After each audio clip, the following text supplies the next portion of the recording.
Hey everybody, today we'll be talking about the fall of Rome, that is the fall of the Western Roman Empire around 470 AD. It's going to be fun. The goals for the video are to be able to answer these two questions: what factors led to the continuing decline of the Roman Empire, and how did the Huns migration west affect Rome? Also, know those vocabulary words. So let's start out with Rome's continuing decline. What were the reasons for this? So we learned about, in the last slideshow, Constantine's reforms, his efforts to halt the decline of the Roman Empire and to strengthen and renew the old Roman systems. But it turns out that his reforms, such as shifting the Roman capital to the east and trying to fix the economy and updating the Roman military, didn't really fix the deep underlying problems of the Roman Empire. And so one of the first interesting problems that the Roman Empire is facing is a decline in patriotism. So the old Roman system used to depend on citizens contributing to the empire. They were willing to fight in Roman armies without any pay except whatever they happened to get when they won a battle. And leading Roman citizens were willing to spend their lives in the service of Rome and of Roman politics. But as time goes on, Rome's increasingly authoritarian government, as you remember with Diocletian and his reforms forcing people to pursue one profession for their entire life, reforms such as these basically diminish that patriotic spirit that contributed to Rome's strength early on in the empire. And one effect of this decline of patriotism is that the Roman army changes in its character. So the old Roman army was made up of citizens, people who were Roman, who were willing to fight and to die for Rome. But as Rome gets older, this army disappears, and the new kind of army that you end up with is an army of mercenaries. And now mercenaries are people from some country, any country really, that fight simply for money. So you build an army just by paying people to come fight for you. And one problem with mercenaries is that if it looks like they're going to die, if it looks like they're going to lose the battle, they will usually run away. That's because they're fighting for money, not for any sort of deeper belief. They're not fighting for Rome or for justice or for freedom or anything. They're fighting to get paid. And of course, if they die, they don't get paid. So shifting over to an army of mercenaries is kind of a shift towards a weaker type of military for the Roman Empire. Another problem with mercenaries is that they're really expensive. They don't fight unless you pay them, and they want to be paid in cold hard coin. And so to support their huge army and also their huge bureaucracy and their building projects for roads and aqueducts all over the empire, they're forced to charge Roman citizens very heavy taxes. And this hurts the economy and also especially hurts the poorer Romans who are struggling to keep up with tax payments.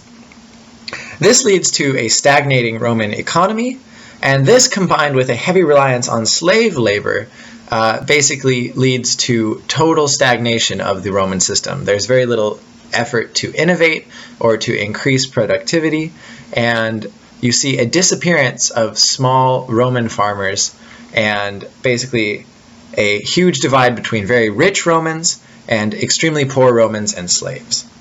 And if you look at these pictures here, you'll see that there even seems to be a decline in Roman art.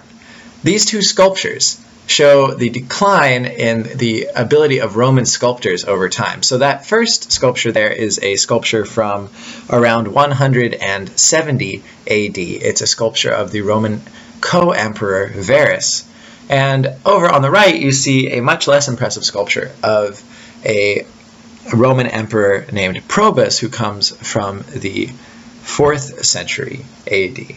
And so just all around, it seems like Rome is going downhill.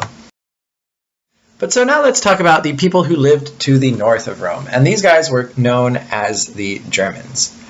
And these guys are interesting and they're important because these are the people who ultimately conquer Rome. But so the Romans knew about the Germans for a very long time because they encountered them on their northern border. So the Germans were free peoples living in the vast forests to the north of the Roman Empire across big rivers. And the Germans lived in tiny little villages there were no German cities, and there were not even really very many roads. It was just a huge forest with little tiny villages popped all over the place. These guys had their own unique language, their own unique culture, and their own unique religion, worshiping their own set of pagan gods. And these guys were organized into small military tribes in which a tribal leader would basically give stuff to his followers, basically give them food and a place to sleep. And in return, these followers would swear allegiance to the tribal leader and would fight with him in battle.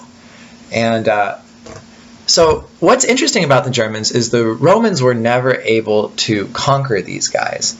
Around 9 AD, that is right at the end of the Roman Republic, right at the beginning of the Roman Empire, the Emperor Augustus sent 15,000 Roman soldiers, that is 3 legions of Roman soldiers, into the forest in Germany in the attempt to conquer Germany and to incorporate this area into the empire. But the Germans resisted, and there was a huge battle known as the Battle of Teutoburg Forest in 9 AD. And at this time, what happened is the Germans united into a huge army and entirely destroyed the Roman army. Basically, all 15,000 Romans were killed. One Roman officer ever returned back to Rome out of the forest. And after this, the Romans never again attempted to conquer Germany.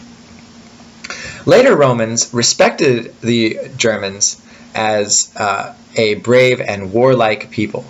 And the Roman historian Tacitus wrote a whole book about the Germans, basically praising them as an unspoiled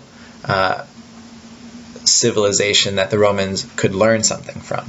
There's a quote there. Take the time to read it if you'd like. We're going to keep going. But so the Germans, because they were never subdued, would sometimes send raiding parties down into the Roman Empire and try and take stuff. And when Rome was strong, this wasn't really a big deal. They had no problem fending off these tribes of barbarians that would loot their border cities. This will change, however, as the Roman Empire grows ever weaker. We got to move even further away. Beyond the Germans, way beyond into Asia, are a people known as the Huns.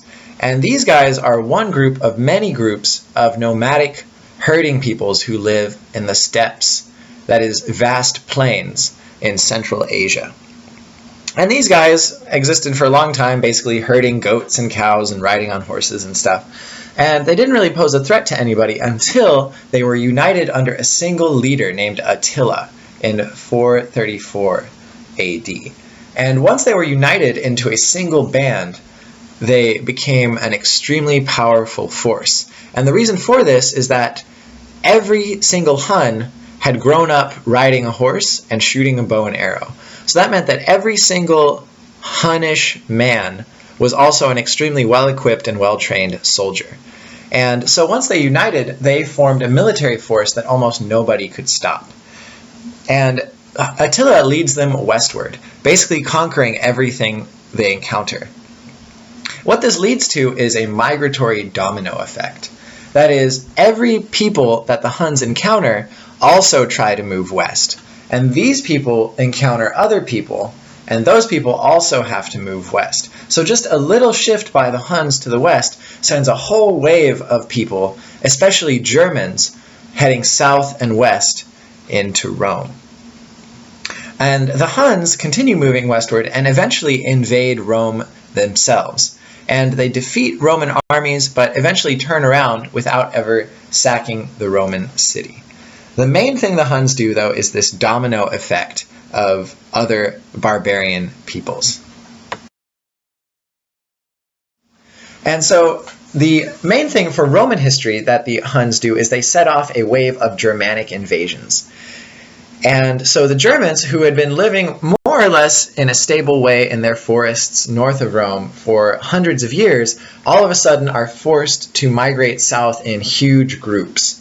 And so they'll unite up into giant bands and basically walk into the Roman Empire, seeking to establish a kingdom there. And the Roman armies at this point are so weak that they're incapable of fighting against these giant waves of Germanic tribes. And the most dramatic result of this is the Battle of Adrianople in 378, north of Constantinople. And here, a loosely organized tribe of Germanic warriors is able to defeat an entire Roman legion. And basically, this is a signal that Rome is no longer capable of defending itself. And what happens soon after this is all of Rome's provinces in the west basically fall to different German tribes. And so this one German tribe named the Angles goes up to Britain and conquers Britain for itself. Soon after this, tribes called the Visigoths and the Vandals head west and claim Gaul and Spain. And so the Western Roman Empire is reduced just to Italy. And then in 410, German tribes actually begin attacking Rome itself. And the first time Rome is captured, the Germans under this guy named Alaric basically just take a bunch of stuff and leave, as barbarians are wont to do. But 60 years later, another Germanic king returns, and he basically kicks out the final emperor of Rome and declares himself king of Italy. And that is the end of the Western Roman Empire.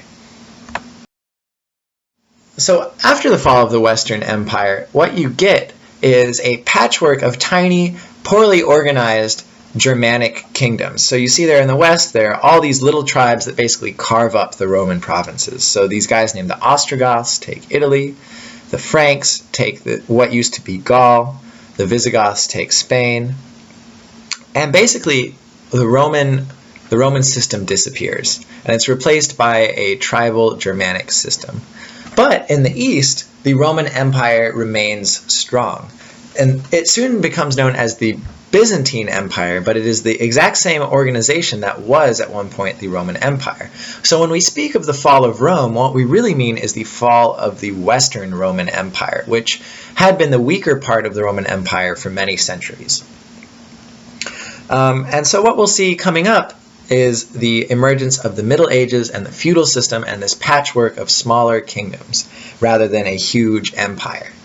But so even though the Germans destroy the Roman Empire, Roman culture persists in a number of ways. First of all, the Roman alphabet persists, and eventually all of the different Germanic groups will take up the Roman system of writing.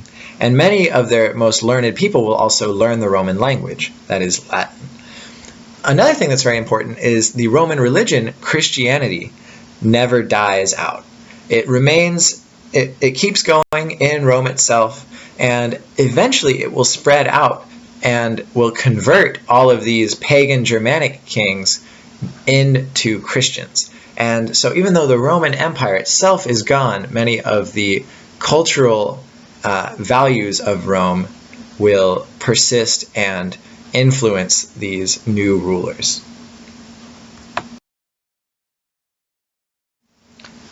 So that's it. That is all for the Western Roman Empire. But don't worry, we'll still talk about the Eastern Roman Empire. They still have a good 900 years to go. Yeah, so that's it. Hopefully you can answer these questions and know what those vocab terms mean. See you later.